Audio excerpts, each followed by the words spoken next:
ఈ పెద్దాయన గురించి అయితే తెలుసుకుందాము.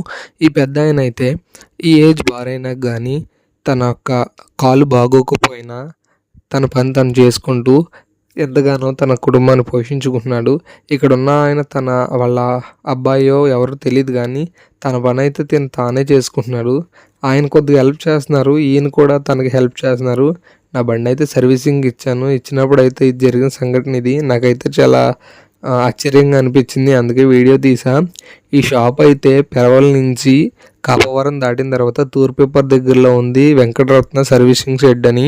ఇక్కడైతే చాలా చిన్నగానే ఉంది షెడ్, కాకపోతే వీళ్ళని చూసి నాకు చాలా హ్యాపీగా అనిపించింది. మీరు కూడా ఎప్పుడైనా కనిపిస్తే కనుక ఈ రోడ్డు కానీ ఈ సైడ్ కానీ వచ్చినప్పుడు తప్పకుండా వీళ్ళ దగ్గరికి వెళ్ళి సర్వీసింగ్ చేయించుకోండి. ఆయన అయితే నాకు చాలా ఆశ్చర్యం అనిపించింది. కాలు బాగోపోయినా ఒక కర్ర సహాయంతో చాలా పని చేసుకుంటున్నాడు. తన పని తాను చేసుకుంటూ తన జీవితాన్ని అలా సాగిస్తున్నాడు.